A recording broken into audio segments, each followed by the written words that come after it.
Hello, good morning friends. मैं अनिल सक्करवाल और आप मेरे साथ हैं फिजिक्स क्लासेस में और अपने चैप्टर फर्स्ट पढ़ रहे हैं। काफ़ी कुछ पढ़ चुके हैं, इसमें 50% से ज़्यादा पार्ट कर लिए हैं। उम्मीद है सभी साथ साथ इसको सोल्व कर रहे होंगे, प्रैक्टिस कर रहे होंगे और जो टॉपिक हम पढ़ रहे हैं उससे संबंधित न्यूमेरिकल ज़रूर करके देख रहे होंगे। अगर आप ऐसा कर रहे हैं और साथ साथ कंटिन्यू क्लास में बने रहते हैं और साथ साथ इनके नोट्स बना लेते हैं तो निश्चित तौर पर आपको बोर्ड एग्जाम में कोई दिक्कत नहीं आएगी। और जब भी स्कूल खुलेंगे, जितने भी दिन बाद खुले चाहे वो, तो आप तब तक जितना सिलेबस होगा वो आप उसका बहुत ज़्यादा परसेंटेज जो है वो आपके माइंड के अंदर सेव होगा। लेकिन उसके लिए सबसे ज़रूरी वही बात है, वो मैं पहले भी रिपीट कर चुका हूँ, अब भी कर रहा हूँ और आगे भी बहुत बार रिपीट करता रहूँगा इन चीज़ों को, कि सबसे ज़रूरी है सेल्फ स्टडी। तो वो अगर आप करते रहोगे 2-3 घंटे, 1 घंटे की क्लास के बाद अपनी 45 मिनट 50 मिनट की जो क्लास होती है उसके बाद अगर आप कम से कम 1.5 घंटे 2 घंटे अगर पढ़ लेते हैं तो फिर आपको ऐसी कोई भी समस्या नहीं है जो इन टॉपिक्स के में आएगी। अगर आती है तो भी उनका समाधान कर दिया जाएगा। तो हम टाइम वेस्ट न करते हुए आगे की बात करते हैं। इनसे संबंधित हम विद्युत क्षेत्र के बारे में पढ़ रहे थे। विद्युत क्षेत्र क्या होता है उसके बारे में हम पढ़ लिया, थोड़ा सा रिवाइज कर लेते हैं। विद्युत क्षेत्र की तीव्रता के बारे में पढ़ लिया कि इकाई आवेश पर लगने वाले बल के कारण को विद्युत क्षेत्र की तीव्रता कहते हैं। E = F/Q0 और न्यूटन प्रति कूलम इसका मात्रक होता है, एक मात्रक। और मैंने आपको बताया था कि वोल्ट प्रति मीटर भी एक इसका मात्रक होता है। उसका बाद में आगे प्रूव भी करेंगे और यूज भी करेंगे। और उसके बाद फिर हमने सिद्ध किया था इसके लिए फॉर्मूला KQ/R²। बिंदु आवेश के कारण विद्युत क्षेत्र की तीव्रता KQ/R²। परीक्षा की दृष्टि से ये महत्वपूर्ण नहीं है। परीक्षा की दृष्टि से board exam, specially for board exam अगर हम देखें तो इसके बाद की जो टॉपिक डायपोल से शुरू करेंगे हम द्विध्रुव से, तो वो जब बहुत ही ज्यादा महत्वपूर्ण है। लेकिन इनमें से शॉर्ट क्वेश्चन और न्यूमेरिकल पोर्शन जो है इनमें से जरूर आता है, एक क्वेश्चन जरूर आता है। जितना हमने पढ़ लिया इसमें से एक क्वेश्चन आपको जरूर मिलेगा बोर्ड एग्जाम में। तो हमें सारे पोर्शन ही बराबर कवर करने हैं। अगर कोई कहे कि डेरिवेशन पोर्शन कर लेंगे या रट्टा मार लेंगे तो फिर उसके मार्क्स भी 50% ही आएंगे, कंप्लीट नहीं आएंगे। इसलिए आपको न्यूमेरिकल पोर्शन 25% है तो वो उसको भी साथ में कवर करना है। शॉर्ट क्वेश्चन टाइप जो पार्ट है वो भी 13 मार्क्स का आता है, 13 नंबर का, तो वो भी कवर करना है। सारी चीजें साथ साथ कवर करनी है। इसलिए आप तो लाइन टू लाइन अगर कवर करते रहोगे साथ साथ मेरे, तो आपको किसी तरह की दिक्कत नहीं आएगी। पिछली क्लासेस में यूं लगा मुझे भी, या एक दो लोगों ने मेरे को कहा भी कॉल करके भी कि थोड़ा सा स्पीड जो है वो थोड़ा फास्ट है, मुझे भी यूं लग रहा था। तो कोशिश करेंगे अपने स्लोली पढ़ लें, चाहे 1 महीना अपने को ज्यादा लग जाए, लेकिन जो टॉपिक्स है वो इजी वे में अपने उसको सोल्व कर लेंगे। इसी तरह की भी अगर किसी को कोई दिक्कत आती है कि स्पीड से संबंधित कोई प्रॉब्लम आ रही है कि हम थोड़ा ज्यादा स्पीड में इसको कर रहे हैं और आप या लिख नहीं पा रहे हो या उसको समझने में दिक्कत आ रही है, तो आप उसको कमेंट बॉक्स में लिख दें। और ये जो लिंक YouTube चैनल का जो लिंक आपके पास आता है, मैं बहुत से ग्रुप के माध्यम से या ये मेरे स्टेटस के माध्यम से जो लोग मुझसे जुड़े हैं वो उनको स्टेटस पे मिल जाता है, या मैं फेसबुक ID अनिल सक्करवाल के नाम से है, एक मेरा फेसबुक पेज है फिजिक्स बाय अनिल सक्करवाल, सब पे मैं ये शो करता हूँ, ये लिंक शेयर करता हूँ।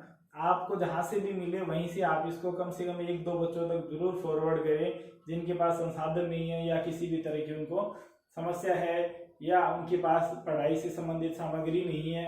तो कुछ ना कुछ इससे अगर 50% भी सीखते हैं तो मेरी ये जो मेहनत है वो मैं मानूंगा कि सफल हो गई और आपको भी इसका बेनिफिट जो है वो कहीं ना कहीं जरूर मिलेगा। अब आगे बात करते हैं। हमने विद्युत क्षेत्र के बारे में, बिंदु आवेश के कारण और ये सब चीजें पढ़ ली थी और उसका सदिश रूप पढ़ लिया था हमने कि आवेश अगर जो है मूल बिंदु पर स्थित हो और दूसरा अगर आवेश मूल बिंदु पर स्थित नहीं हो। अब तीसरा एक पार्ट और है इसका, वो भी सोल्व कर ही लेते हैं।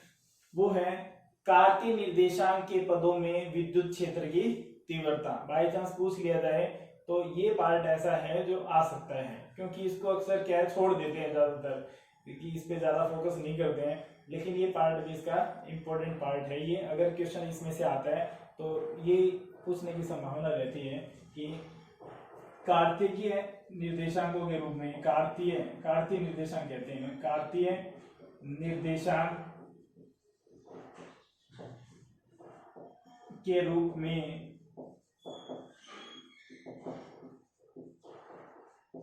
विद्युत क्षेत्र।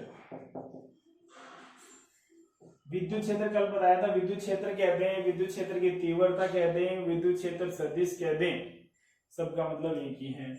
तो इलेक्ट्रिक फील्ड लिख दिया हमने, उसका मतलब इलेक्ट्रिक फील्ड इंटेंसिटी से ही है। Electric field in form of Cartesian coordinate system.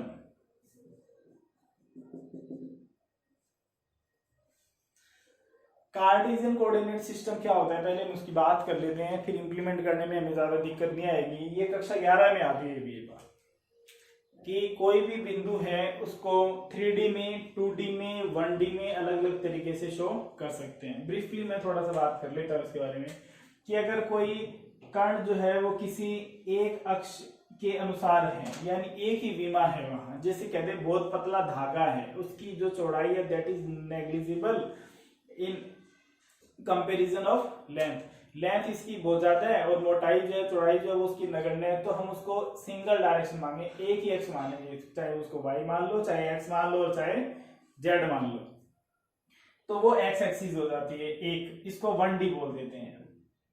इसमें एक ही निर्देशांक होता है एक्स। दूसरी बात करते हैं प्लेन में, सतह पर अगर कोई, जैसे बोर्ड है तो ये सतह है, एक सतह है, इस पर देखें कोई बिंदु लगाएं तो उसकी दो स्थितियां हो सकती हैं कि यहां से स्थिति देख लें और यहां से।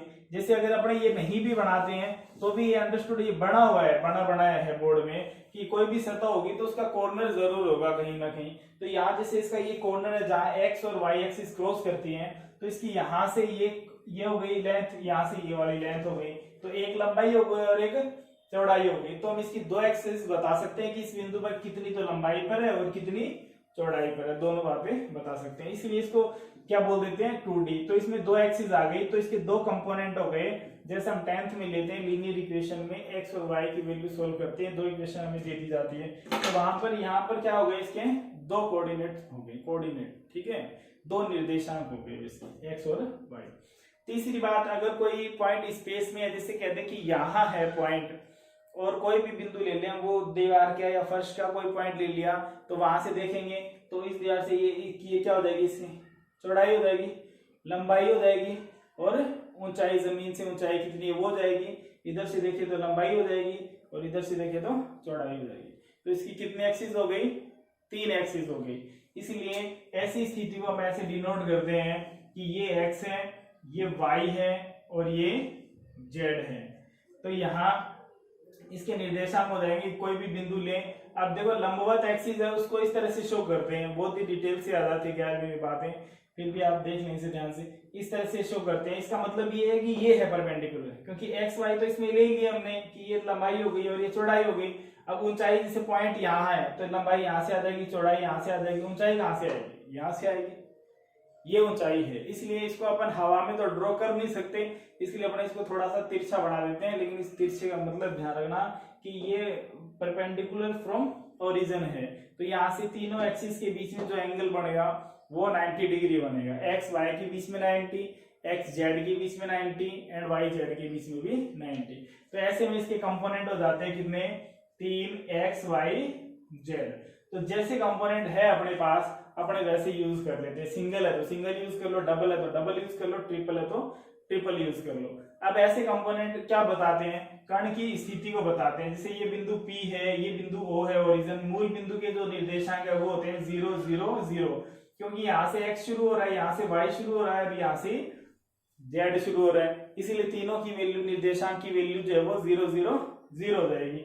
अब अपने यहाँ से बात करें इसकी, तो ये इसका स्थिति सदिश है, this is a position vector of point P that can be denoted in a form of x, y and z with unit vector। Unit vector क्या होते हैं, इकाई सदिश, जो क्या हो, जिनका वैल्यू तो इकाई एक होती है, लेकिन वो किसको व्यक्त करते हैं, दिशा को व्यक्त करते हैं। तो आई कैप किसके अकॉर्डिंग लेते हैं, एक्स एक्सिस के अकॉर्डिंग, वाई कैप लेते हैं जे कैप जो है वो वाई एक्सिस के अकॉर्डिंग, और के कैप जो है वो जेड एक्सिस के अकॉर्डिंग। तो इधर क्या ले लेते हैं आई कैप, इधर ले लेते हैं जे कैप, इधर ले लेते हैं के कैप, बस इसी बात का हमें यूज करना है। तो यहाँ से अगर सिंपल डिस्प्लेसमेंट ले, डिस्टेंस ले, विस्थापन ले, तो उसको आर वेक्टर से शो कर देते हैं। क्यों शो करते हैं आर वेक्टर से? क्योंकि ये विस्थापन सदिश जो वो सदिश राशि है। सदिश राशि भी क्यों है ये? क्योंकि मूल बिंदु से इसकी दिशा निश्चित है, इसी दिशा में जाएंगे तभी हम पहुंचेंगे। अगर आप कह दें कि इधर से जाए हम तो इधर से जाएंगे, तो वो यहाँ जाएंगे तो ये दिशा निश्चित नहीं हुई है, ये तो क्या हो गया? अनियमित पथ हो गया, ये फिर विस्थापन नहीं है, फिर ये अदिश राशि में आ जाता है। और इसका संबंध दूरी और विस्थापन के पार्ट से होता है, 11वीं में जो डिटेल से पढ़ते हैं हमने। तो इसका मतलब ये सदिश राशि है और इसकी दिशा भी हम डिनोट कर सकते हैं। दिशा की ओ से देखनी है, दिशा ओ से किधर है? पी की तरफ है, इसलिए ये इसकी डायरेक्शन हो गई। अब बात करें कि आर की वैल्यू क्या होगी, तो आर की जो वैल्यू है वो R vector is equal to क्या होगा? एक्स। एक्स दिशा में इकाई सदिश क्या है? आई कैप प्लस वाई। वाई दिशा में क्या है? जे कैप प्लस जेड। जेड दिशा में क्या है? के कैप। ये आ गई समीकरण। अब इसमें इकाई सदिश का हमें जरूरत पड़ेगी, क्योंकि सदिश राशि में कोई भी फॉर्मूला व्यक्त करते हैं तो मैंने आपको बताया था क्या यूज कर लो उसके साथ? इकाई सदिश आर कैप यूज कर लो। तो आर कैप है, उसकी वैल्यू तो यूनिट है 1 है, लेकिन अब उसको फिर किस फॉर्म में व्यक्त किया जाता है? सदिश फॉर्म में। तो R cap is equal to क्या आ जाएगा? R vector upon mod of R, R का परिमाण। जब ये बात रखनी हो तो क्या करेंगे? आर कैप की आर वेक्टर तो है, ये तो क्या आर वेक्टर, इसकी जगह पूरा रख दो ऐसा कैसा उठा के, X I cap plus Y cap plus Y J cap plus Z K cap. फिर भाग में परिमाण आता है, तो परिमाण कैसे निकालते हैं? आर का जो परिमाण है वो कैसे निकालेंगे? अंडर रूट आई कैप के गुणांक का स्क्वायर, जे कैप के गुणांक का स्क्वायर प्लस के कैप के गुणांक का स्क्वायर। तो ये हो जाएगा X square plus Y square plus Z square. Value put कर देंगे और सोल्व कर देंगे। इतनी सी बात हमें किसमें अप्लाई करनी है? तीव्रता के फॉर्मूले में। और तीव्रता का फॉर्मूला हम पढ़ चुके हैं, डायरेक्ट यूज करके भी अप्लाई कर सकते हो, कंप्लीट सोल्व करके भी अप्लाई कर सकते हैं, उसमें भी ज्यादा डिफरेंस नहीं आता। एक लाइन एक्स्ट्रा आ जाती है कि हमें कंप्लीट डिफाइन करना हो तो हमेशा क्या करते हैं? तीव्रता मापने का, ये बात ध्यान रखो, तीव्रता मापने का एक ही तरीका है कि जिस बिंदु पर हमें तीव्रता मापनी है उस बिंदु पर हम क्या करें? कोई टेस्ट चार्ज रख दें, परीक्षण आवेश रख दें, और फिर वहां पर जिसके कारण निकालनी है उसके कारण लगने वाले बल का मान निकाल लें। उसके लिए बहुत ही सिंपल सा फॉर्मूला हमने पढ़ा है कि Q1 Q2 upon R square by Coulomb's law. जब बल का मान आ जाएगा तो तीव्रता की डेफिनेशन लगा दो, E is equal to F upon Q naught. तो क्यू नोट से क्यू नोट कट जाएगा, बाकी जो वैल्यू है KQ अपॉन आर स्क्वायर आ जाएगा। तो सबके अंदर क्या को मान आ रहा है? KQ अपॉन आर स्क्वायर आ रहा है तीव्रता के अंदर। लेकिन ये केवल तरीके अलग अलग है। जैसे हमने लिया कि मूल बिंदु पर नहीं है तो उसका उसमें फॉर्मूला तो वही है, नहीं है तो त्रिभुज नियम के अनुसार R2 माइनस R1 की फॉर्म में आ जाएगा, क्योंकि दूरी वहां उसी तरीके से निकलेगी। दूसरी बात, उसका न्यूमेरिकल में यूज होगा, उस बात का न्यूमेरिकल, उससे रिलेटेड न्यूमेरिकल आ जाते हैं, हम बात करेंगे इसको पूरा करने के बाद में। और दूसरी बात, अगर आपको डायरेक्ट दे दी पूछा जाए तो डायरेक्ट आप सोल्व कर सकते हैं KQ अपॉन आर स्क्वायर। तीसरा, आपने इसको कार्तीय निर्देशांक में कर लिया तो आर कैप जो लगेगा आर कैप की जगह ये यूज कर लेंगे।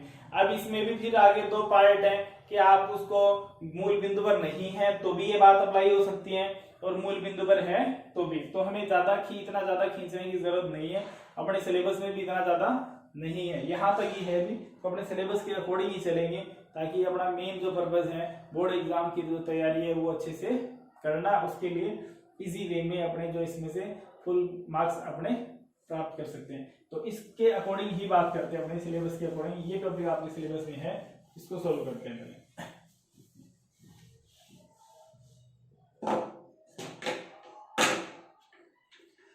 अब देखो, आपको शुरुआत में क्या करना है, आपको क्वेश्चन दे दिया जाएगा। अभी शुरू से मैं आपको कह रहा हूँ, अभी हमने ज्यादा 2-3 टॉपिक पढ़े हैं, ज्यादा नहीं पढ़े हैं, तो आप अभी से ही आदत डाल लें, अगले 1-2 चैप्टर तक भी डाल लें, प्रैक्टिस करके समझ के। चाहे शुरू में आपको एक टॉपिक में हो सकता है आधा घंटा भी लग जाए, 1 घंटा भी लग जाए, लेकिन जैसे जैसे आप पढ़ोगे वैसे वैसे आपको ऑटोमेटिक पता चलने लग जाएगा कि हमें क्या यूज करना है, क्योंकि वो अपने को दिया जाएगा क्वेश्चन। फिर जो सिंबल्स है उनकी लैंग्वेज कैसे बनानी है, किताबों की या नोट्स की रटने की जरूरत नहीं है, या जैसे मैं भी बताता हूँ तो उसके अकॉर्डिंग भी रटने की या लिखने की जरूरत नहीं है। आप अपने शब्दों में अपनी लैंग्वेज का यूज करते हुए लिख सकते हैं। उसमें जो मैथ्स और जो फिजिक्स हम यूज कर रहे हैं वो हमारी सही होनी चाहिए, बस वर्डिंग से इतना ज्यादा कोई इफेक्ट नहीं पड़ता है। तो इसके अंदर देखो क्या क्या यूज कर रहे हैं अपने, यहीं से देखेंगे और सोल्व करने हैं। हमें विद्युत क्षेत्र निकालना है, किसके कारण होता है, आवेश के कारण होता है। कार्तीय निर्देशांक यानी एक्स वाई जेड यानी आर सदिश के रूप में, तो बात वही लेकर चलनी है।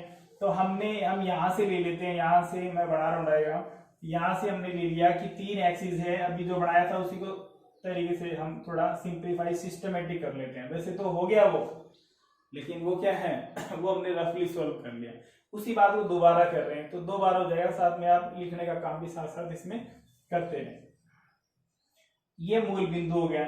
यहाँ पर कोई बिंदु P है, इसके अनुसार आई कैप है इकाई सदिश, इसके अनुसार जे कैप है, इसके अनुसार के कैप है। यहाँ पर कोई बिंदु P है जिसका जो स्थिति सदिश है वो यहाँ मूल बिंदु से ये है आर कैप, आर वेक्टर, और ये बिंदु P है, इसके निर्देशांक x, y और ये हमें क्वेश्चन में दिया गया है। सिंबल्स हमने हमारी मर्जी से जैसे किताबों में अब तक चले आ रहे हैं वैसे अपने ले लिए रीत के अनुसार, बाकी ऐसा कोई जरूरी नहीं है भी अपने दूरी को आर ही लिखे, ऐसा कोई जरूरी कुछ भी लिख सकते हैं, ठीक है। अब अपने इसको लिख देते हैं कि हमने क्या क्या माना है, जैसा लिख बोर्ड पे है वैसा अपने इसको लिख देते हैं। हमने क्या माना है कि माना कोई कण बिंदु P पर स्थित है, ठीक है। कण का मतलब कोई आवेश है, तो यहाँ कौन सा आवेश रखा हमने, परीक्षण आवेश। यहाँ पर जिसके कारण तीव्रता है वो कौन सा आवेश है, कैपिटल Q आवेश मान रखा है। मूल बिंदु पर कोई कैपिटल Q आवेश रखा है जिसके कारण P पर तीव्रता ज्ञात करनी है, जिसके निर्देशांक x, y, z है, और यहाँ परीक्षण आवेश Q नोड रखा गया है। बस इतनी सी बात हमें लिखनी है, बाकी कुछ नहीं लिखना, बाकी डेरिवेशन करना है। बेवजह पेज भरने से कभी भी नंबर नहीं मिलते हैं। जो बात आपसे पूछी जाए आपको वो बात समझ के उतनी ही बतानी है जितनी पूछी गई है। तो अब आगे अपने बात करते हैं, इसके अंदर लिख देता हूं मैं फिर भी। माना अभी हम इन चीजों को 2-3 चैप्टर तक लिखेंगे, ज्यादा से ज्यादा 3 चैप्टर तक, उसके बाद हम इन चीजों को नहीं लिखेंगे कि ये माना और वो माना, तुम जो मन करे वही मान लेना तुम तो, ठीक है। इसलिए ज्यादा बार बार इन चीजों में टाइम वेस्ट नहीं करेंगे। माना कोई आवेश Q मूल बिंदु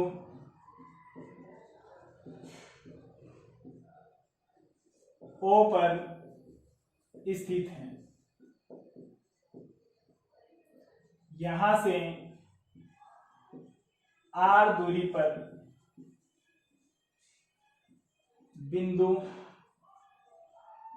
P है जिसके निर्देशांक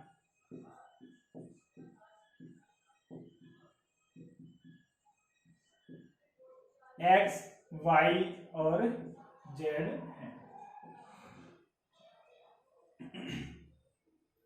ठीक है। यहां परीक्षण आवेश आपको देख देख के लिखना है, मैं भी, मेरे को कुछ याद नहीं है, मैं भी देख देख के लिख रहा हूँ, यहाँ क्या लिखा है वो देख के लिख दिया, यहाँ क्या लिखा है वो देख के लिख दिया, ऐसे ही अपने को समझ के लिखना है। कंसेप्ट अपने को समझने हैं, कंसेप्ट समझ में आ जाएंगे तो सब कुछ समझ में आ जाएगा, कहीं कोई दिक्कत नहीं आएगी। यहाँ परीक्षण आवेश Q नोट रखा गया है। इतनी बातें थी जो हमने मान ली। अब हम क्या करेंगे, Q के कारण Q नोट पर बल सदिश रूप ले लेंगे तो तीव्रता भी सदिश रूप आ जाएगी। Q के कारण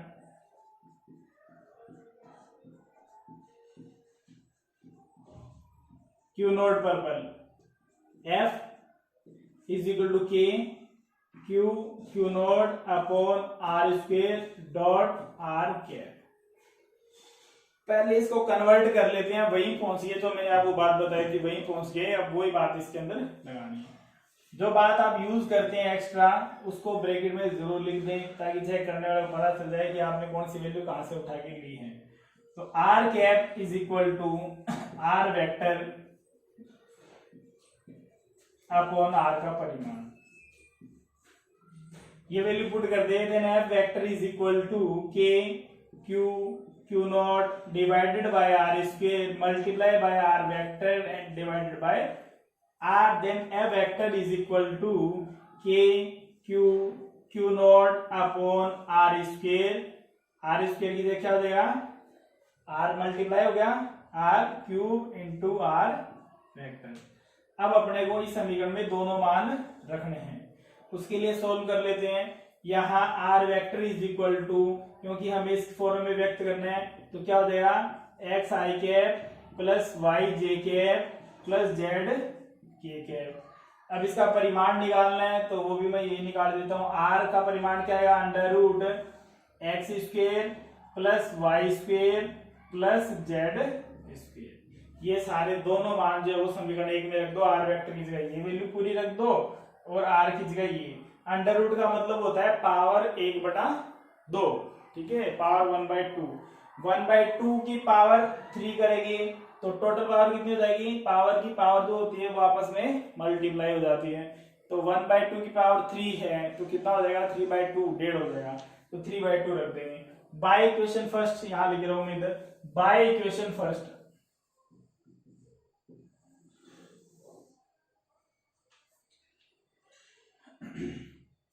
वैल्यू पुट कर दो इसके अंदर।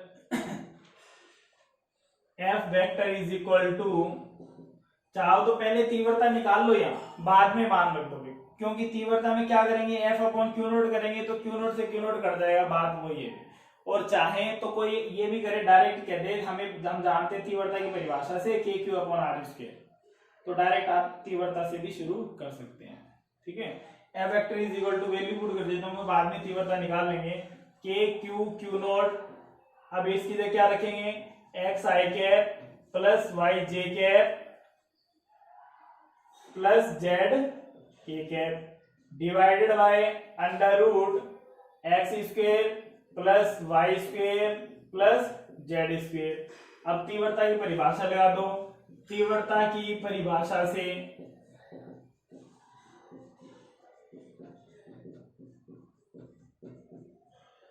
E vector is equal to F vector upon Q note.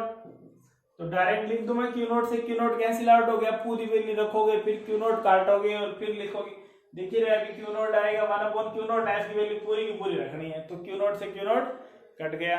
आपको जहां दिक्कत होती है तो आप स्टेप बढ़ा के स्टेप 2 ज्यादा हो जाए या 1 कम हो जाए तो उससे कोई फर्क नहीं पड़ता है। कैलकुलेशन अपनी गलत नहीं होनी चाहिए, सबका आईक्यू लेवल अलग अलग होता है, तो कोई 2 स्टेप को भी एक बार में माइंड में सोल्व करके लिख देता है तो वो भी चलेगा, और कोई सोल्व करने के बाद ही वहां तक पहुंचता है, डायरेक्ट पहुंचे तो गलती हो जाती है। तो आप गलती नहीं करनी है, आप स्टेप बाय स्टेप कर लें कि अगर दिक्कत है तो आप इसे या 1/क्यू नोट लिख लें, फिर एफ की पूरी वैल्यू रख दें, फिर क्यू नोट से क्यू नोट काट दें, एक स्टेप और बढ़ जाएगा। कॉपी अपने घर से तो आनी नहीं है, कॉपी की बोर्ड देगा करने के लिए, तो इसलिए वैसे भी कोई दिक्कत नहीं है। तो 1 अपॉन क्यू नोट से मैं डायरेक्ट कैंसिल आउट कर रहा हूं, क्या देगा, K Q multiply X I cap plus Y J cap plus Z K cap divided by under root X square plus Y square plus Z square. इसको दे दे equation number 2। This is the final formula of electric field in form of Cartesian coordinate system. Coordinate system कार्तीय निर्देशांकों के रूप में। अब देखो लास्ट में जहां भी फॉर्मूला सिद्ध हो जाता है वहां जरूर आप उसके बारे में लिख दें कि हमने क्या सिद्ध कर दिया है, यानी हमने काम खत्म कर दिया। तो आप यहाँ लिख दें कि समीकरण 2 विद्युत क्षेत्र की तीव्रता को कार्तीय निर्देशांकों के रूप में व्यक्त करती है, जिसे अलग अलग लिखा जा सकता है, क्योंकि कोई भी सदिश राशि है, सदिश राशि है तो उसकी दिशा है, दिशा मैक्सिमम 3 डायमेंशन में 3 तरीके से एक्स वाई और जेड की फॉर्म में व्यक्त की जा सकती है। इसीलिए आप उनको टुकड़ों में भी लिख सकते हैं, कंपेयर करके भी लिख सकते हैं, कंपैरिजन करके भी। कैसे लिख सकते हैं, थोड़ा सोल्व कर लेते हैं अपने। वैसे ये फाइनल इक्वेशन है, डेरिवेशन आता है तो आप इसे यहाँ तक छोड़ सकते हैं, यहाँ तक this is the final equation. लेकिन अगर आप कंपोनेंट में बाय चांस कह दें और नहीं कहें तो भी अपने कंपोनेंट में भी लिखना चाहें तो कोई ज्यादा समय नहीं लगेगा, आप लिख सकते हैं उसको। इसके कंपोनेंट में अगर व्यक्त करें इसके घटकों में, तो घटकों का मतलब क्या है, तीव्रता, जैसे बल है, कोई भी सदिश राशि होती है तो उसके 3 घटक हो जाते हैं ऑटोमेटिक। तो हमने क्या लिख सकते हैं, ई एक्स आई कैप। तीव्रता जो है यहाँ है तो यहाँ पर तीव्रता के भी 3 घटक होंगे, एक एक्स में, एक वाई में और एक जेड में। एक्स में होगा उसके साथ आई कैप लगा दो और जो y में होगा उसके साथ j कैप लगा दो और z में होगा उसके साथ k कैप लगा दो। तो हम इसको ऐसे लिख देते हैं, पर्सनल ऐसा है इसलिए ऐसा लिख देते हैं, कोई जरूरी, मैंने आपको बताया कोई जरूरी नहीं है, ये एज्यूम सिंबल है, ये हम इवन भी बांध सकते हैं। तो आई कैप लगने का मतलब है कि इवन आई कैप किधर होता है, एक्स दिशा में, तो इवन एक्स दिशा में ये ही है, कोई जरूरी नहीं है। लेकिन अपने मैंने आपको बताया पर्सनल के अनुसार किताबों में जैसे चलता आ रहा है अपने भी वैसे ही उसको यूज कर लेते हैं। E Y J cap plus E Z K cap, ये वैल्यू किसके बराबर होगी, ई के बराबर। अब इसको देखो ये पूरी वैल्यू मल्टीप्लाई में है, तो इसको अगर देख पूरा लिखे तो इसके 3 टुकड़े हो जाएंगे, ये वैल्यू इसके भी मल्टीप्लाई में, ये वैल्यू इसके भी मल्टीप्लाई में और ये इसके भी पूरा लिख रहा हूं मैं। तो यहाँ से ई की जगह क्या लिख दिया हम, थोड़ा छोटा लिखूंगा मैं, ध्यान रख लेना, बाकी हमारे पास ऊपर लिखा हुआ वही बात है, ये जगह कम है थोड़ी। ई x I cap plus E Y J cap plus E Z K cap is equal to, ये तो हो गया बराबर। अब ये रख दें, इसमें भी अलग अलग कर देंगे, ये पूरी वैल्यू इस एक्स वाई वैल्यू से गुणा होगी, पूरी वैल्यू जैसे ब्रैकेट में करते हैं ना, एक वैल्यू दूसरे ब्रैकेट से, तो पहली वैल्यू को दूसरे ब्रैकेट के पहली वैल्यू से गुणा कर दो, फिर वैल्यू को दूसरे ब्रैकेट की दूसरी से कर दो, फिर अगले ब्रैकेट की तीसरी वैल्यू से, जैसे भी है। तो इस ब्रैकेट में पहली से, फिर दूसरी से, फिर तीसरी से मल्टीप्लाई कर दें, तो यहाँ क्या आएगा के क्यू अपॉन, ये तो सब में कॉमन आना ही आना है, X square plus Y square plus Z square, और यहाँ क्या देगा X into I cap plus, अब क्या अगले में क्या देगा K Q upon under root X square plus Y square plus Z square, और क्या आएगा Y into J cap plus तीसरी वैल्यू क्या आएगी K Q upon under root X square plus Y square plus Z square Z K cap. आगे अब तुलना कर लो, तुलना ऐसे में कैसे करते हैं, आई कैप की तुलना इस आई कैप से, तो आई कैप बराबर हो गए, इसका मतलब ई एक्स का मान पूरा का पूरा ये है। अगर ये क्वेश्चन ये कहा जाएगा कि विद्युत क्षेत्र की तीव्रता को एक्स वाई और जेड के घटकों में व्यक्त कीजिए या कार्तीय निर्देशांकों के घटकों के रूप में, ये घटक वर्ड आ गया ना, कंपोनेंट, इंग्लिश में कंपोनेंट कहते हैं, घटक वर्ड अगर आ गया तो फिर आपको E X E Y E Z इसके मान अपने को ज्ञात करने हैं। ये घटकों के बारे में इतना पूछा नहीं जाता है। बीएससी फर्स्ट ईयर जो साइंस में, अब मैथ्स के जो स्टूडेंट है अगर वो बीएससी करें आगे उनका एमएससी करने का और या कुछ और कोई डिग्री में जाने का आगे का विचार और नेट करने का, जेआरएफ करने का, तो बीएससी करके ही पहुंचना पड़ेगा वहां तक, तब उनको इन चीजों का सामना फिर करना पड़ेगा, क्योंकि वहां एक बुक लगती है फर्स्ट ईयर में इलेक्ट्रोमैग्नेटिज्म, उसकी फर्स्ट 2 यूनिट के अंदर इसके बारे में बहुत ज्यादा डिटेल आएगी। तो अब इसको तुलना कर लें, दोनों पक्षों की तुलना करने पर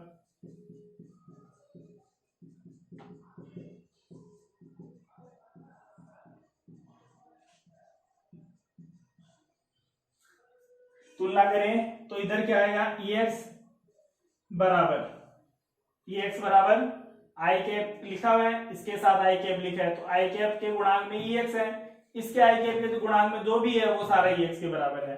तो क्या आएगा K Q upon under root X square plus Y square plus Z square, और क्या रहेगा एक्स आ जाएगा साथ में मल्टीप्लाई। दूसरा फिर E Y is equal to, समझ में आ गया। नेक्स्ट करें तो जे कैप, और ये भी जे कैप है, तो E Y is equal to क्या आ जाएगा K Q upon under root X square plus Y square plus Z square into Y. फिर तीसरा आ जाएगा E Z is equal to K Q upon under root X square plus Y square plus Z square into Z. सब में similarity भी दिखाई दे रही है हमें कि x के अनुसार है तो उसमें x मल्टीप्लाई हो जाएगा, y के अनुसार है तो y मल्टीप्लाई हो जाएगा, z के अनुसार है तो z, क्योंकि कंपोनेंट भी क्या है x के अनुसार x, y के अनुसार y और z के अनुसार z। तो ये 3 टुकड़े हो गए और तीनों को मिला के कंप्लीट वैल्यू लें तो कंप्लीट इलेक्ट्रिक फील्ड होता है। अगर इसी तरह से फोर्स को भी डिफाइन करने की ऐसी नौबत आ जाए, बाई चांस घुमा फिरा कोई क्वेश्चन बल के बारे में भी आ जाए, कंपोनेंट के बारे में, तो बल को भी कैसे लिख सकते हैं, F is equal to F X I cap plus F Y J cap plus F Z K cap. यानी हर सदिश राशि को तीन कंपोनेंट एक्स वाई जेड की फॉर्म में लिखा जा सकता है। उसको लिखने के लिए इकाई सदिशों का प्रयोग किया जाता है। आपके जो काम की चीजें हैं वो अपने को यहाँ तक इम्पोर्टेंट है, समीकरण 2 तक है। आगे का भी ज्यादा इतना ये महत्वपूर्ण नहीं है, लेकिन फिर भी बहुत ही काम की चीजें बहुत जगह आपके यूज होगी, काम आएगी। एक जगह हम ये न्यूमेरिकल भी करेंगे, वोल्टेज ये पोटेंशियल ग्रेडियंट के बारे में पढ़ेंगे हम, dV/dr के बारे में, वहां इनसे संबंधित न्यूमेरिकल आते हैं। आगे पढ़ेंगे तभी बात करेंगे हम उसकी, अब नहीं करेंगे। तो अब किसी नहीं लिखा है साथ साथ तो 1-2 मिनट आप लिख लें। मैं पानी पी लेता हूँ थोड़ा, फिर करेंगे आगे वहां।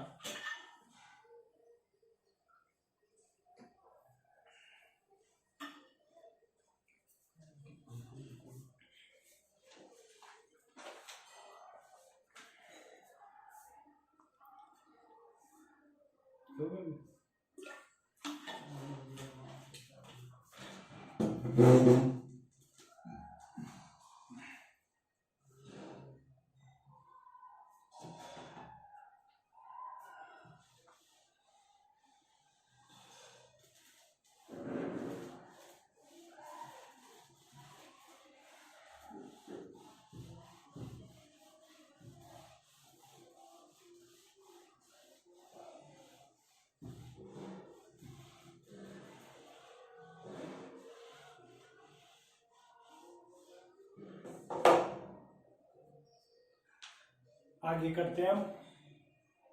आप इनको जो भी डेरिवेशन इनको करके जरूर देखना। कैलकुलेशन ज्यादा नहीं होती है, भी हमें देखने से यूं लगता है कि फिजिक्स में पता नहीं क्या है, बायोलॉजी के बच्चों को बहुत ज्यादा समस्याएं रहती है, लेकिन ऐसा कुछ नहीं है। आप इसे थोड़ा सा देखेंगे ध्यान से और एक बार प्रैक्टिस करेंगे तो आप देखेंगे कोई भी ऐसी कोई बहुत बड़ी गणित हमने इसके अंदर नहीं लगाई है। सारी सिंपल मैथमेटिक्स हम इसके अंदर यूज करते हैं, सिंपल। और सोल्व करने का तरीका भी देखो क्या है, पूरा कभी भी याद करने की जरूरत नहीं है। हमेशा आप उसका मेथड ध्यान रखें कि हमें सबसे बड़ी बात तो ये पता होना चाहिए कि हमें सोल्व क्या करना है। ज्यादातर बच्चों को, मैं भी 10 साल हो गए मेरे को ये देखते हुए, 50% से ज्यादा बच्चे ऐसे होते हैं उनको ये समस्या आती है कि क्वेश्चन पढ़ने के बाद सोल्व क्या करना है, क्योंकि जब तक ये नहीं पता सोल्व क्या करना है तब तक फिर हम पहुंचेंगे कहाँ। तो पहले तो ये पता होना जरूरी है कि हमें पहुंचना कहाँ है, हमें सोल्व क्या करना है। जैसे इस क्वेश्चन के अंदर था कार्टेशियन कोऑर्डिनेट सिस्टम के अकॉर्डिंग सोल्व करना है, तो हमें पता होना चाहिए कि हमें आई कैप जे कैप के कैप की फॉर्म में व्यक्त करना है। तो वो कब आएगा, जब स्थिति सदिश पोजीशन वेक्टर फॉर्म आएगी तभी आएगा, इसलिए हमें उसमें बदलना है। उसमें बदलना है तो स्थिति सदिश, जब बात ही उसमें स्थिति सदिश की आ रही है यानी वो है ही सदिश राशि, तो इसका मतलब हम अदिश रूप से इसको सोल्व नहीं कर सकते। तो हमें कौन सा रूप लेना है, सदिश रूप लेना है। सदिश रूप लेना है तो फिर वहां जब पहुंचोगे आप आर कैप लगाओगे तब दिखाई दे जाएगा भी आर कैप को हल करना पड़ेगा। अब आर कैप को हल कैसे करते हैं, आर कैप की definition R vector upon R mod, तो वो हल अप्लाई कर देंगे जब R cap vector, sorry light चली गई है ये, अभी देखते हैं, मैं मोबाइल टॉर्च ऑन करता हूं।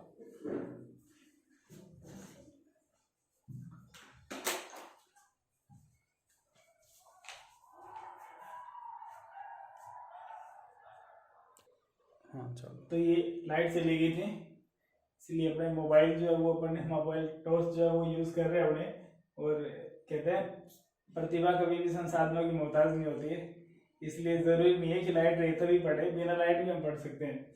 अब आगे बात करते हैं, दिखाई दे रहा है सभी को इजी वे में, ऐसी कोई दिक्कत नहीं आएगी, दिखाई दे रहा है। यहाँ तक हमने इसमें सोल्व कर लिया था। मैं आपको ये बता रहा था कि जब भी सोल्व करना हो तो पहला स्टेप आपको देखना है, उसके बाद आगे का जो स्टेप है उस तक अपने पहुंच सकते हैं। तो यहाँ जब अपने आर कैप आर वेक्टर के बारे में बता रहा था कि आर कैप आ गया, तो आर कैप का आते अपने को पता चल जाएगा कि इसकी वैल्यू पुट करेंगे तो इसकी परिभाषा, हाँ नॉलेज आपको सारा अपडेट होना चाहिए, यानी नॉलेज का मतलब ये बेसिक चीजें अपने क्लियर होनी चाहिए, जैसे यूनिट वेक्टर, इकाई सदिश, ये सब परिभाषा 11वीं में आ जाती है भी। अगर आपको नहीं भी पता है, कुछ भूल गए हो, तो 11वीं के नोट्स हमेशा पास रखें, जो चीज जहां यूज होती है आप उसका बारे में थोड़ा सा रिवाइज कर लें तो आपको समझने में बहुत आसानी होगी और पढ़ने में मजा आएगा। तो इसमें आगे फिर क्या करते हैं, R vector upon R mod रख दिया, तो आर वेक्टर की वैल्यू और आर मोड की वैल्यू रख दो, क्लियर, खत्म हो गया क्वेश्चन। उसी तरह से आगे जब इसको अलग अलग घटकों में करना है तो तुलना कर लो। तो ये क्वेश्चन तो यहाँ खत्म हुआ। अब आगे बात करते हैं, नेक्स्ट टॉपिक के आते हैं विद्युत क्षेत्र रेखाएं। सिंपल सी टॉपिक, थ्योरेटिकल टॉपिक है ये, कोई ज्यादा इसके अंदर कोई कैलकुलेशन नहीं करेंगे हम, सिंपल बातें करेंगे। लेकिन महत्वपूर्ण है ये, क्योंकि शॉर्ट क्वेश्चन इसमें से बहुत बार पूछा जाता है, भी बहुत बार। सिंपल सा क्वेश्चन पूछ लेते हैं। विद्युत क्षेत्र रेखाएं, सबसे पहली बात तो होती क्या है? विद्युत क्षेत्र नाम से ही पता है, रेखाएं का मतलब रेखा, विद्युत क्षेत्र से संबंधित, यानी ऐसी रेखाएं, पहली बात तो ये काल्पनिक होती है। काल्पनिक का मतलब वास्तव में रेखाएं होती नहीं है, तो हम केवल इनको एज्यूम करते हैं कि ऐसा हो सकता है, बाकी वास्तव में होती नहीं है।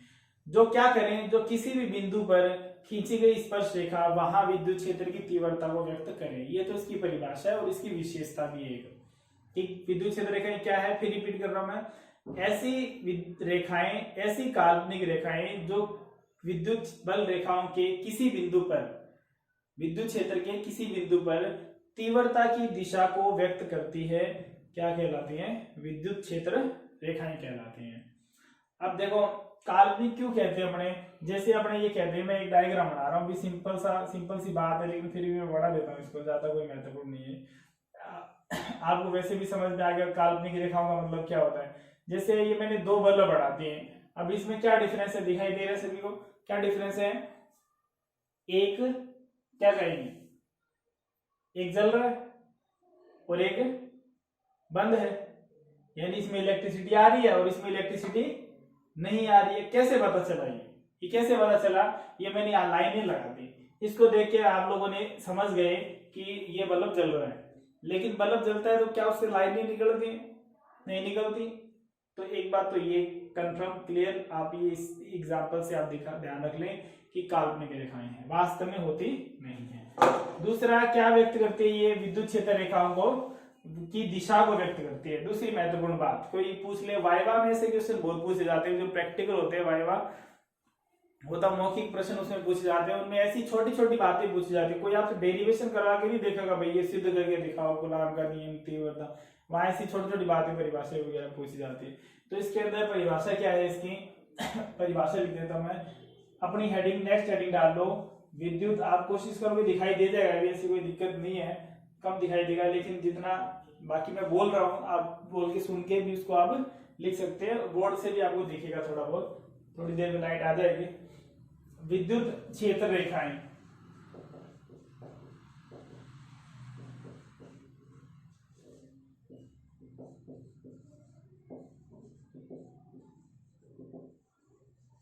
इलेक्ट्रिक फील्ड लाइंस,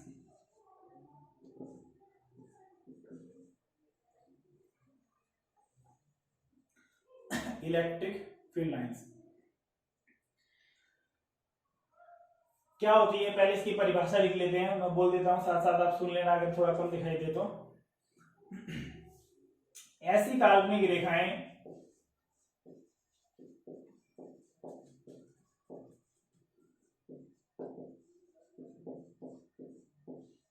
जो विद्युत क्षेत्र में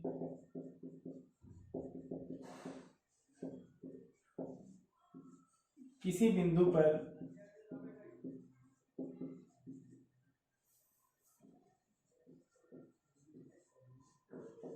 खींची गई, जिनके विद्युत क्षेत्र में किसी बिंदु पर खींची गई स्पर्श रेखा उस बिंदु पर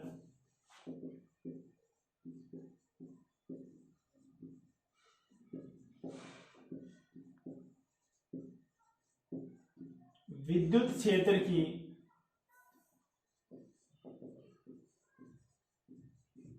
तीव्रता को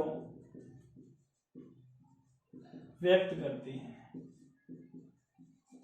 ये तो इसकी परिभाषा। ऐसी काल्पनिक रेखाएं जिनके विद्युत क्षेत्र में किसी बिंदु पर खींची गई स्पर्श रेखा उस बिंदु पर विद्युत क्षेत्र की तीव्रता को व्यक्त करती है। तो ये भी अगर हमें कंसेप्ट क्लियर है तो हम इसको अपनी लैंग्वेज में लिख सकते हैं। ठीक है, जैसा मेरे को ध्यान था वैसे मैंने इसको लिख दिया।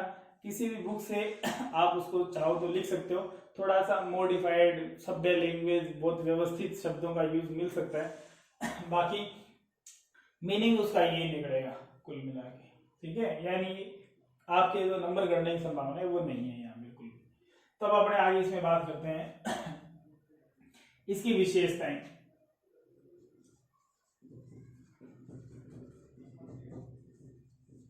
सबसे पहली विशेषता है तो ये प्लस से निकलती हैं, प्लस का मतलब धनावेश से, शॉर्ट पे लिख रहा हूं मैं, निकलती हैं और माइनस पर पहुंचती हैं। अब कोई कहते हैं भाई है ही प्लस वहां माइनस है ही नहीं, तो क्या होगा, डायग्राम बनाते हैं। प्लस अगर आवेश है तो इससे क्या होगा, इस तरह से बल रेखाएं निकलते हुए होंगी। इस तरह का चित्र आपको बनाना है। अगर माइनस है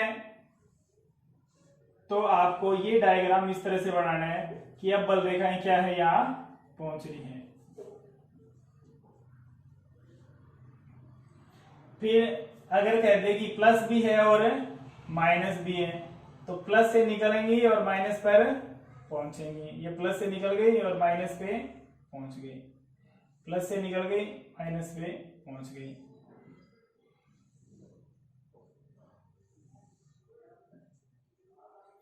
ये दिखाई दे रहा होगा सभी को, लाइट इतनी सफिशिएंट है, कोशिश करोगे तो सब पता चल जाएगा। बाकी जब एडिशन नहीं था, थॉमस एल्वा एडिशन नहीं था, तब भी उस समय जो लोग थे वो पढ़ते थे, क्योंकि बल्ब की खोज की थी एडिसन ने। और ये लाइट भी आ गई है, फिर चले गए। चलो कोई बात नहीं, करते हैं आगे।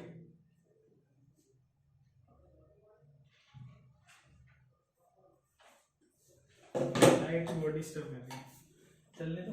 चलो मैं तो फ्लैश लाइट बंद कर रहा हूँ इससे। हो गई?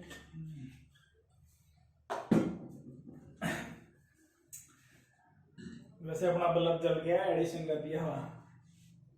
सेकेंड पॉइंट पे आते हैं। फर्स्ट पॉइंट समझ में आ गया होगा, फिर रिपीट कर देता हूँ। प्लस से निकलती है और माइनस पे पहुंचती है। अगर सिंगल चार्ज है, प्लस है तो निकलती होंगी, माइनस है तो पहुंचते होंगी। एक प्लस और एक माइनस है तो एक से निकल के दूसरे पर पहुंच रही है एक ही बार। दूसरी विशेषता ये भी है कि इसकी विशेषता, अगर ये क्वेश्चन देते हैं, कभी कभार पूछ लेते हैं बाई चांस, ज्यादा तो नहीं आ रहा, एक आध बार आया हुआ ऐसे क्वेश्चन कि विद्युत क्षेत्र रेखाओं की दो विशेषता लिखी है। हाफ ईयरली में तो आ ही जाता है लगभग, बोर्ड एग्जाम में भी कभी कभार एक बार आया है शायद पिछले 8 सालों में कि विद्युत क्षेत्र रेखाओं की दो विशेषता लिखी। तो दो विशेषता आप कोई भी लिख दो, ये भी एक विशेषता है कि विद्युत क्षेत्र रेखाओं क्या विशेषता है, उसमें किसी बिंदु पर खींची गई स्पर्शरेखा उस बिंदु पर विद्युत क्षेत्र की तीव्रता को व्यक्त करती है। तो इसको भी आप चाहो तो नेक्स्ट पॉइंट बना के लिख सकते हो। अपने डायरेक्ट तीसरी लिखनी है। अब क्या है, दो विद्युत क्षेत्र रेखाएं कभी भी एक दूसरे को काटती नहीं है। सबसे महत्वपूर्ण बात है ये, सबसे महत्वपूर्ण बात, वाइवा में सबसे ज्यादा पूछते हैं टीचर सभी। दो विद्युत क्षेत्र, पहले मैं लिखता हूं फिर बात करेंगे क्यों ऐसा होता है। दो विद्युत क्षेत्र रेखाएं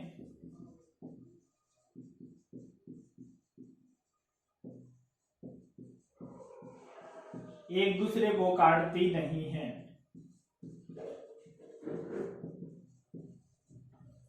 ये तो क्वेश्चन में दे दिया जाता है, ये कोई बड़ा बताने वाली बात नहीं, ये देते हैं क्वेश्चन के अंदर, ये देते हैं कि काटती नहीं है। अब पूछते हैं कारण क्या है इसका, तो कारण के लिए पहले हम समझते हैं, बाद में कारण लिखेंगे।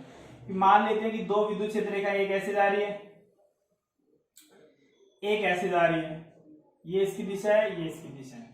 एक बात तो ये, किसी भी बिंदु पर खींची गई स्पर्श रेखा उस बिंदु पर विद्युत क्षेत्र की तीव्रता की दिशा को व्यक्त करती है। तो यहाँ अगर इस बिंदु पर देखिए, हम इस बिंदु पर, तो यहाँ स्पर्शरेखा खींच देंगे तो ये तीव्रता की दिशा होगी। यहाँ इस बिंदु पर यहाँ स्पर्शरेखा खींच देंगे तो ये दिशा होगी। अब ये हो गया कटान बिंदु, ठीक है, क्रॉस पॉइंट हो गया, दोनों एक दूसरे के इंटरसेक्ट कर रही है, इंटरसेक्ट पॉइंट है ये। तो इस पॉइंट पे क्या होगा, यहाँ पर स्पर्शरेखा खींचेंगे इस पे तो वो इधर जाएगी, ये दिशा बताएगी। इसके अनुसार खींचेंगे तो इधर स्पर्शरेखा इधर जाएगी। तो एक ही बिंदु पर दो स्पर्शरेखा हो गई और एक बिंदु पर तीव्रता की कितनी दिशाएं हो गई, दो दिशाएं हो गई, जो कि संभव नहीं है। सिंपल हम ये कहें कि एक टाइम में एक ही बिंदु से अगर हम चलना चाहें तो दो दिशाओं में नहीं चल सकते कि इधर भी चले जाए और इधर भी चले जाए, ऐसा संभव नहीं है। तो वही बात इसके अंदर अप्लाई होती है कि विद्युत क्षेत्र रेखाएं जा रही हैं तो वो एक ही डायरेक्शन में जा सकती हैं, ऐसा नहीं इधर भी चली जाए और इधर भी चली जाए, ऐसा पॉसिबल नहीं है। इसीलिए दो रेखाएं एक दूसरे को काटती नहीं है। अब कारण क्या लिखेंगे, दो विद्युत क्षेत्र रेखाएं एक दूसरे को काटती नहीं है क्योंकि कटान बिंदु पर खींची गई स्पर्श रेखाएं, कटान बिंदु पर दो स्पर्श रेखाएं खींची जाती हैं जो दो विद्युत क्षेत्र तीव्रताओं की दो भिन्न भिन्न दिशाओं को व्यक्त करती है, ऐसा संभव नहीं है, इसलिए ये काटती नहीं है। तो इस बात को मैं लिख रहा हूं और ये बहुत महत्वपूर्ण बात है, आप ध्यान रखें। इसमें क्वेश्चन आता तो इसमें से पूछ लेते हैं। दो विद्युत क्षेत्र रेखाएं एक दूसरे को काटती नहीं है क्योंकि कटान बिंदु पर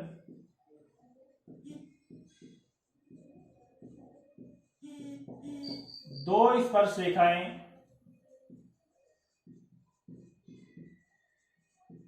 खींची जा सकती हैं जो उस बिंदु पर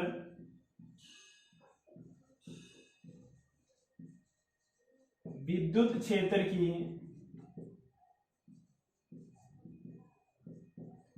दो भिन्न भिन्न दिशाओं को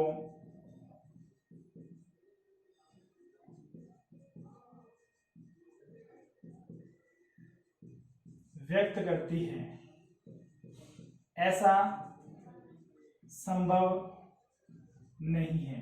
यानी हमने इसके विरोधाभास को प्रूफ कर दिया कि ये काटती नहीं है, ये तो दे दिया। क्यों नहीं काटती हैं? क्योंकि दो स्पर्श रेखाएं खींच जाएंगी, दो दिशाओं को व्यक्त करेंगे, एक बिंदु पर दो दिशाएं संभव नहीं है, इसलिए वो काट नहीं सकती है। सबसे महत्वपूर्ण विशेषताएं भी, इससे संबंधित डायग्राम भी आ जाते हैं, वो हम बाद में बात करेंगे। डायग्राम की क्वेश्चन करेंगे, न्यूमेरिकल्स पोर्शन करेंगे। अभी हम 2 दिन लगातार 1-2 टॉपिक रहते हैं, उनको सोल्व द्विध्रुव को सोल्व करेंगे। पहले सबसे महत्वपूर्ण टॉपिक है, उसके बाद में 1-2 दिन इसके न्यूमेरिकल करेंगे भी हम। फिर तीसरी बात, 1-2 सामान्य बातें और है कि ये चालक से नहीं गुजरती है भी,